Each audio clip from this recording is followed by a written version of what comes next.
This might be the biggest comeback story in all of women's esports history. The story starts with one of Rainbow Six Siege's biggest all-women leagues in the amateur scene, and when they punished a player for teabagging their opponent.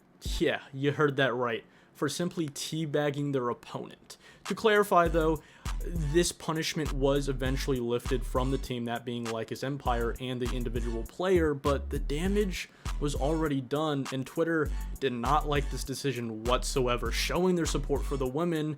And after all the backlash on Twitter from the community itself, the admins started to fire back, including one singular admin who started to attack not only the players from the league, but also a T2 caster, that being by the name of Light Rose, for simply voicing their opinion and just continue to attack them. And this did not go over lightly. Twitter, the community, got even more mad, eventually leading to the league canceling the grand final just a week before it happened.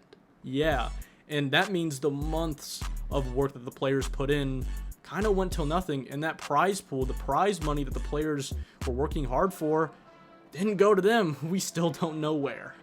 Now, a lot of people would think, well, that's where the story ends, but it's not. More people on Twitter from the community came out in support of the women, saying this was a bad decision. The league should not have canceled the grand final just a week away.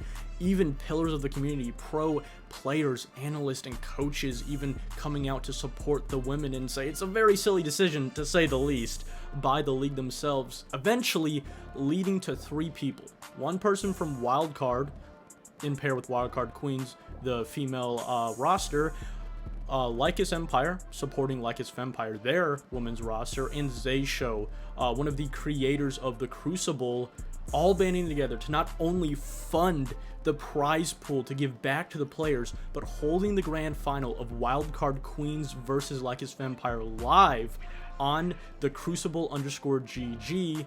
And it all really just came together to the entire community just coming to not only support just amateur play as a whole, but women in the scene too. The story hasn't concluded. That grand final I was talking about earlier is still going to be held live this Saturday, December 7th at 4 p.m. East on the Crucible_GG Twitch account. Make sure you go watch it. Support not only the entire community, but the women of the community too. And that's why